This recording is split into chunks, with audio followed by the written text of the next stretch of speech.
Hello brothers and sisters, welcome to another episode here on Dangerous African Confessions HD. In this episode, we dive into a word of a particular pastor, but it is from the perspective of our dear sister. It is a story of manipulation, control, and the emotional journey of a woman who seeks spiritual help but finds herself trapped in a dangerous web of this sinister pastor. If you watched our last episode, you will remember where our mother promised us of a revelation into the lives of some pastors. Well, this is the mind-blowing revelation. This is not coming from our mother per se, but she introduced our dear sister to us, who shared with us her painful life journey. Please, if you have watched that episode, I will link it in the pop-up card on the video so you can as well watch it after you finish with this one. Without taking much of your time, let us now go into what our sister has for us today. I plead with you to please subscribe if you haven't done so, and also do like and share this video, so others out there can also benefit from this conversation. And also hit the notification bell, so you will be notified anytime we upload videos. My brother, thank you for having me here. This is something I will do only if you promise to hide my identity. This is mainly because I wouldn't want to put myself out there like that. I do want to protect the rest of the small image I have. Because what I have been through has ruined my life, from family to friends, and even my relationships. The truth is that I have spent years running and not wanting to own up to the reality of what my life has brought me. Years back, I didn't know the woman you had earlier talked to. But I met her during these very difficult times of my life. And I really thank the Most High for her life. Had it not been her, I wouldn't be here today. I wanted to end it all and be free from the backlash and the pains I have suffered. She is my mother, my friend, my everything. That is why when she said I should speak up, I couldn't refuse her. She has been there for me through thick and thick. And I want to say it today for her to know how much she means to me and how much I appreciate everything she has been doing for me. What I am going to talk about is something I can boldly tell you is going on in so many churches across the continent. And I believe in overseas, it is also going on just as it is going on here. There is this church here in Ghana, and a pastor well respected across all people in the country. This church, in one way or the other, has become the center of many people's lives. The pastor is a man known for his charismatic presence and the promises of spiritual healing he offers to those who come to him seeking solace. His reputation is built on the miracles he performs, cures for ailments, visions of the future, and the ability to bring lost loved ones back into people's lives. But you see, beneath his charming exterior lay a darkness no one could or can ever fathom. He is not just a man of faith, he is a master of manipulation and dark rituals, harnessing powers that allowed him to control those who come to him for spiritual help. One may ask why I say all these things about a man of God. For the starters, he is not a man of God people may think he is. I say this because I was once a victim to his manipulations, from spiritual manipulations to physical manipulation and even emotional manipulations. I have been through everything in the hands of this man. And even to the extent that, intimacy, he managed to have his way into my intimate life, and it has left me with a damaged mark in my life. Yes, I will explain it to you by what I mean when I say he has brought damage into my life. Let me lead you deep into my life and how I came in contact with this man. You see, after the tragic death of my parents, alone in the world, I did find myself at a crossroads, desperate for guidance. It was then that I heard of him and the miraculous work he was doing for those in pain. Desperate to heal the wounds in my heart, I walked into the church for the first time, unknowingly stepping into the pastor's web. I went to him with a heart broken by grief and loneliness. The moment I walked into his office, the room seemed to close in on me with an air of calm and serenity. To tell you what, he welcomed me with open arms, assuring me that the Lord had sent me to him. With a soft voice, he spoke words that made me feel understood in ways I hadn't before. He told me that my pain was not just a part of life, but a test of faith. The first step to healing, he said, was to confess my deepest fears and regrets to him, for only then I could begin the journey of spiritual renewal. There is this thing about him. He is a good listener, and that is what gets to most of the ladies. And I even got more attached to him because I felt he was the only one who truly will listen to me. And as you know, women in general likes people or men who really takes keen interest in listening to them. At first, it felt like a relief. I spoke to him about my parents' untimely death, of the loneliness that gnawed at me every day, and the overwhelming weight of my heart. He listened with a kind, empathetic gaze, never interrupting, always nodding as though every word I said was profound. But what I didn't know was that his listening was not an act of sympathy, it was a tool of control. He told me that, in order to fully heal, I would need to undergo a series of spiritual rites. These rituals, he explained, would cleanse my soul of the emotional scars and make me one with God once more. So, my brother, desperate for healing, I agreed without question. I remember one time I went to him and he took me deeper into his world. He explained that in order to rid myself of the darkness that weighed on me, I needed to purify myself through a binding ritual, a process that would supposedly sever my ties to the pain of my past and create a direct link between my soul and God. I don't know whether to call it direction or rituals. Because at first, he said they were directions that he was taking me through. But anyways, let me call them what they are. The ritual was held in a dark room beneath a church, the air thick with incense and the low hum of unfamiliar chants. Pastor Gabriel handed Eleanor a small candle and asked me to hold it while he began the ceremony. As he spoke in a tongue that I didn't understand, my body began to tremble. At first, I felt a strange pull in my chest, as if invisible hands were wrapping around my heart. He guided me through the ritual, instructing me to chant with him, to feel the darkness leave me, to surrender my soul completely. As the ritual reached its climax, my vision blurred. I felt lightheaded and dizzy, as if my very essence was being drawn out of my body. The pastor's voice became a distant echo as I was enveloped in a force that felt both soothing and suffocating.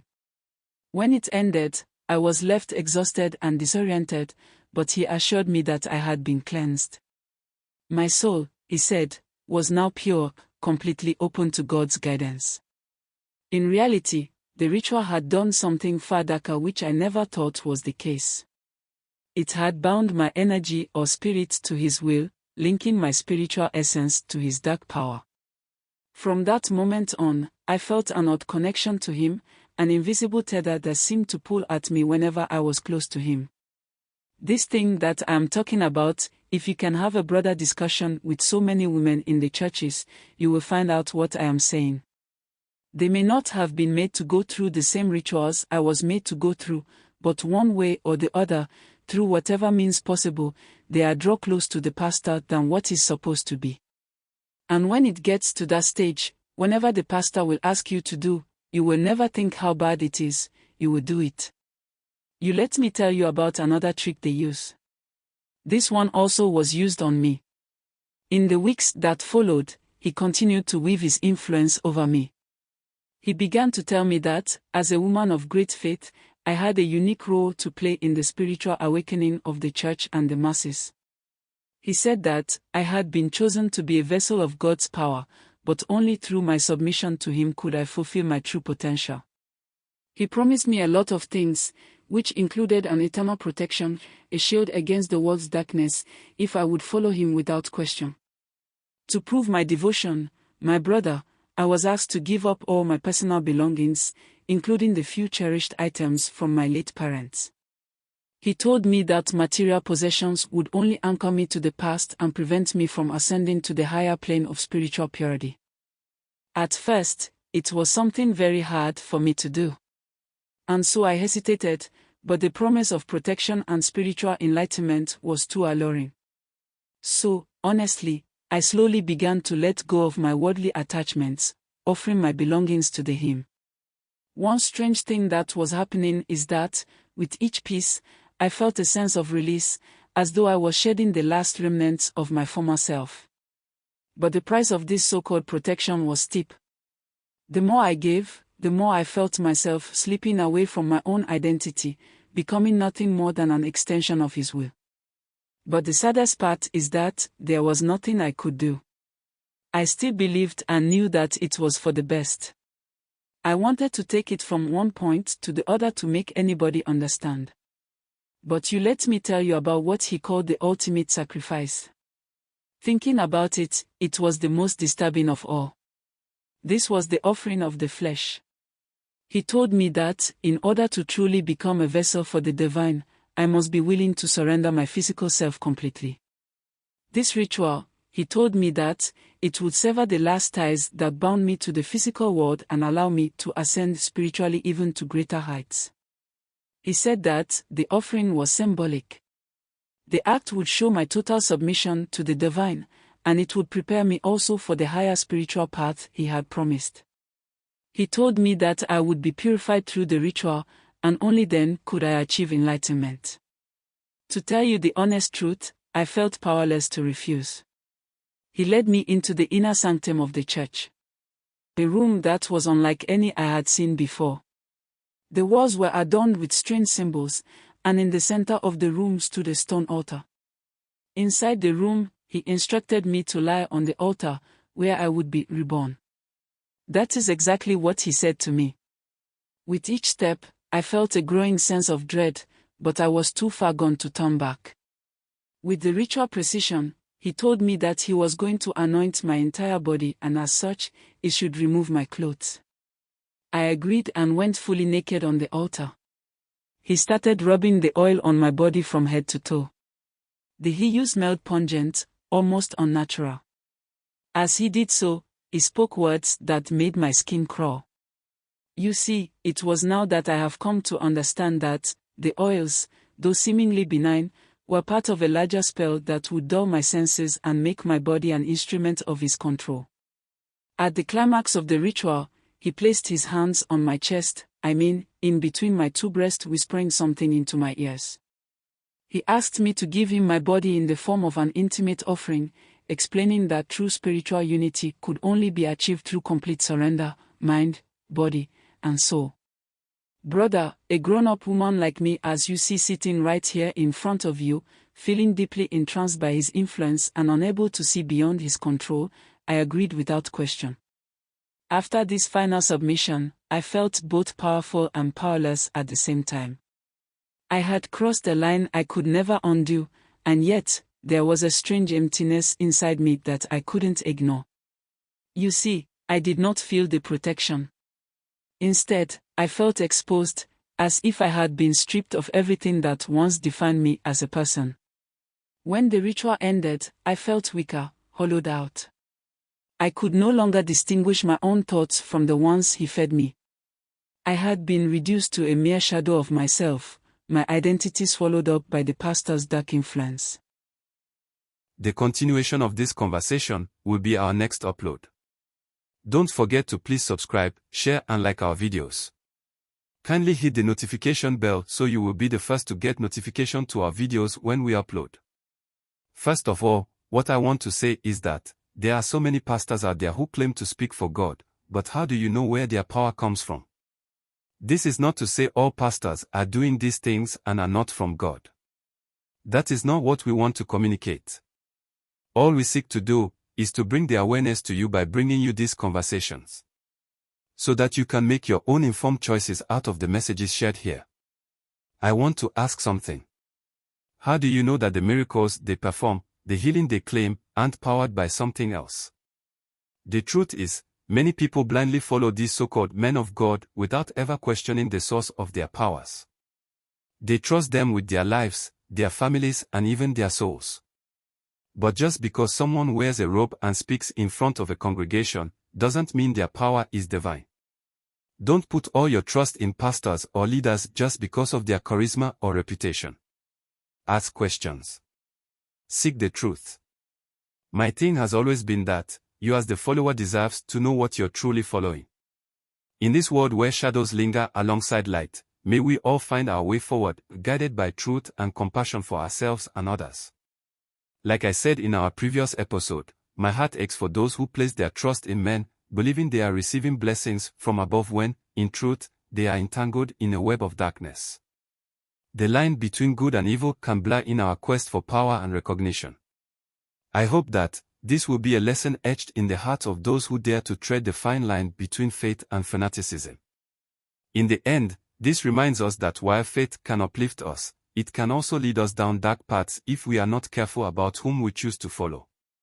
If you're in a situation where something doesn't feel right, trust your instincts.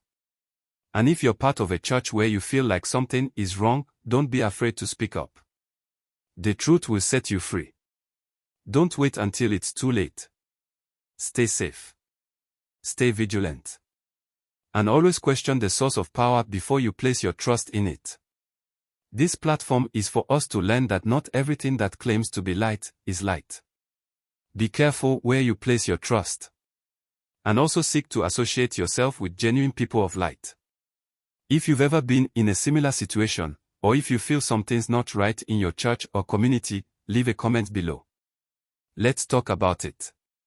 And if you're new here, don't forget to subscribe for more true stories, because sometimes, the scariest things aren't the ones we see, they're the ones we don't.